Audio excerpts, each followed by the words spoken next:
संगति का असर होता है। हमारे पुरखों ने भी कहा है, शास्त्रों में भी लिखा है कि रंग न बदले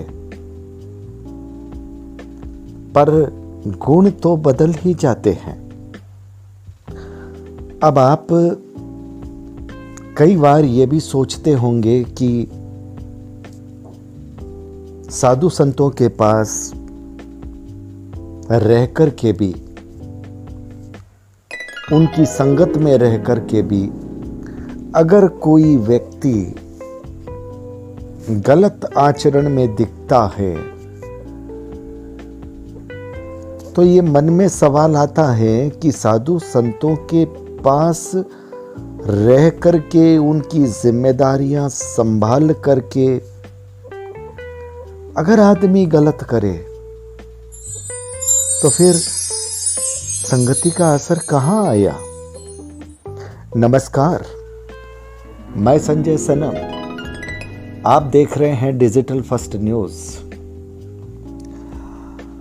सामाजिक परिवेश में ऐसे कई उदाहरण आपको मिल जाएंगे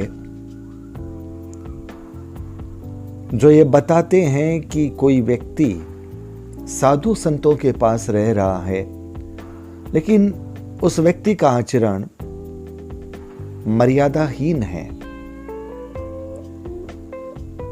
तो फिर ये जो पुराना वाक्य है कि संगति का असर पड़ता है, ये कैसे सार्थक होता है?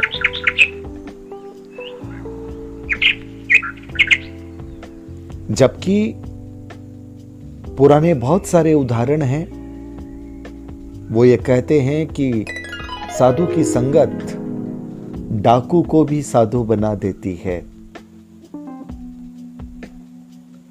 तो ये खाना पीना, ये सब तो बहुत छोटी बातें हैं।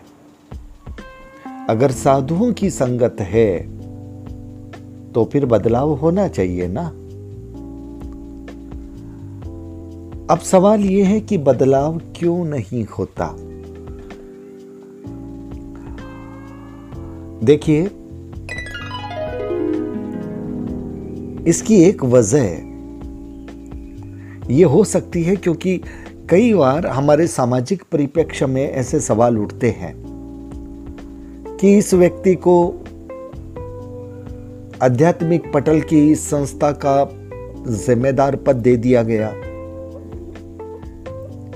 पद देने वाले, दिलाने वाले भी साधु संत आचार्य, और वो व्यक्ति उनकी हाजिरी में भी रहता है, उनके आसपास भी रहता है, उस परिवेश में भी रहता है, लेकिन उस व्यक्ति का आचरण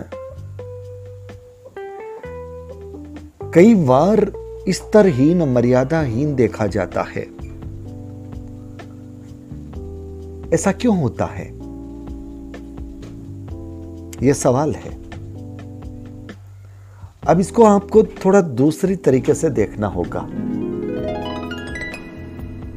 थोड़ा सा इस विषय के अंदर जाना पड़ेगा। ऊपरी सतह पर रहने से मोती नहीं मिलेगा, अंदर डुबकी लगानी पड़ेगी।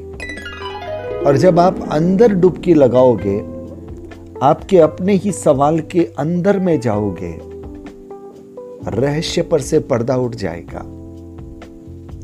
इस तरह की जितनी भी घटनाएं हैं, उसमें संगति का असर क्यों नहीं पड़ता?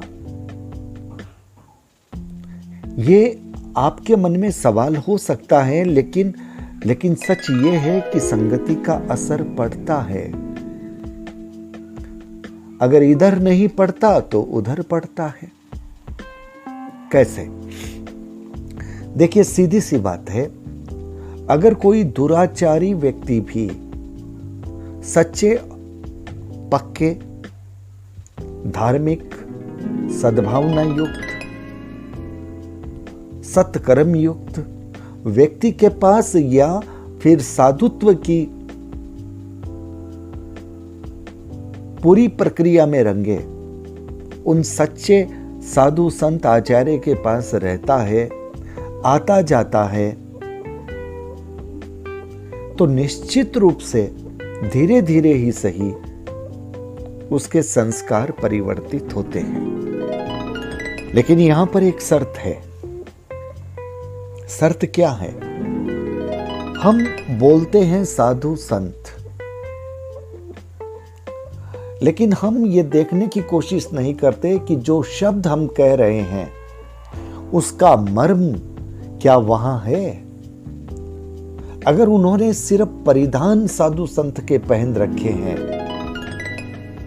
आचरण साधु वाला नहीं है, तब फिर व्यक्ति पर प्रभाव कैसे पड़ेगा? जब उनका आचरण मर्यादा से विमुख है, तब इस व्यक्ति के गुण वहां पर जा सकते हैं। और हो सकता है चोरी छुपे ही सही जो हरकतें कोई एक व्यक्ति, जिसके लिए आप कहते हैं कि समाज में, धर्म में बहुत जिम्मेदार पद है, उसकी ऐसी ऐसी वीडियो आ रही है, उसके ऐसे ऐसे दृश्य आ रहे हैं, तो साहब उस व्यक्ति की गलती नहीं है। क्योंकि आभा मंडल जिसका जितना मजबूत होगा वो आपको प्रभावित करेगा। अगर आचरणहीन व्यक्ति का आभा मंडल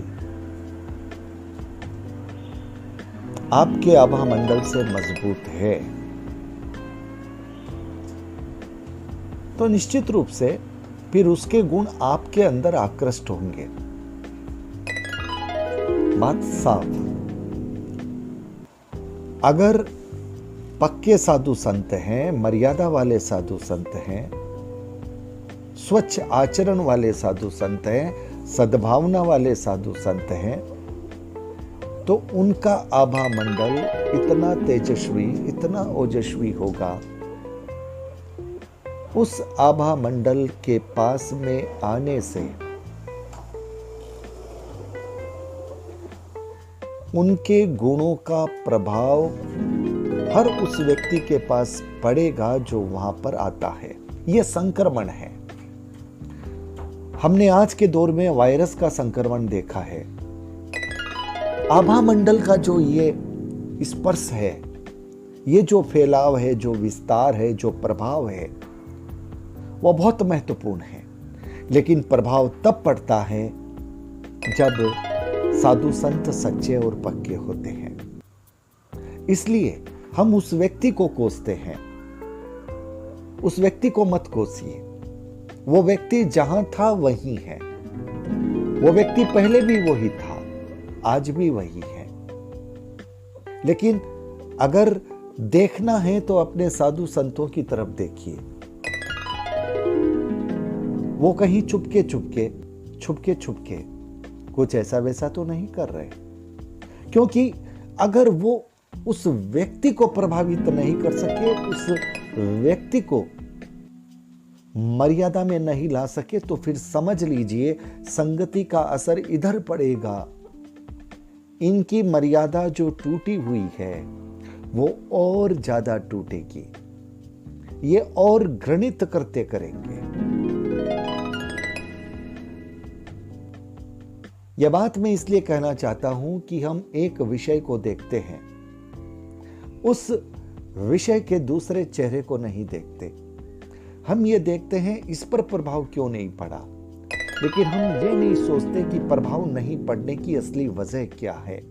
और हम ये भी नहीं सोचते कि जब इस पर प्रभाव नहीं पड़ा तो निश्चित रूप से फिर प्रभाव उस पर इनका पड़ा होगा। और जब वे और मर्यादा से नीचे उतरेंगे तो साहब आपके धर्म का क्या होगा, आपकी परिपाटियों का क्या होगा, और आपके समाज का क्या होगा। यह सवाल सबसे बड़ा है और मुझे लगता है गौर इन पर होना चाहिए कि अगर उनमें बदलाव नहीं हुआ तो निश्चित रूप से इनमें बदलाव हुआ होगा। वो भी कुछ ऐसा ऐसा करने लगे होंगे जो वो कर रहा है। कई बार कुछ घटनाएं सामाजिक संदर्भों में सोशल मीडिया में चर्चा में आती भी है, कुछ खाते हुए, कुछ पीते हुए, कुछ ऐश आराम की मुद्राएं जो कि उनकी मर्यादा और परंपरा के विरुद्ध होती है, जिन्हें वो चीजें खानी ही नहीं, वो कुछ पीना ही नहीं, उस तरह की ऐश करनी ही नहीं, उस तरह की भाव भंगिमा बनानी ही नहीं, उस तरह की बातें करनी ही नहीं, फिर भी वो करते हैं। तो इसका मतलब क्या है? गुपचुप ही सही, बहुत कुछ चलता है। तो ऐसे साधु किसी को कैसे बदल सकते हैं? और बदलेंगे भी तो फिर ऐसा वैसा ही बनाएंगे, अच्छा नहीं बना सकते, क्योंकि अच्छे वो हैं ही नहीं। और जो अच्छे हैं, जो पवित्र हैं, जो सेवाभावी हैं, जो साधुत्व हैं, उनके आभा मंडल के पास अगर कोई भी आएगा तो निश्चित रूप से उसके अंदर साधुत्व के गुण आएंगे। ये बात मैं फिर कह रहा हूं, इसलिए कह रहा हूं कि संगति का असर पड़ता है। फर्क सिर्फ इतना है, कभी इधर दिखता है, कभी उधर पड़ता है। बहुत बहुत आभार, नमस्कार।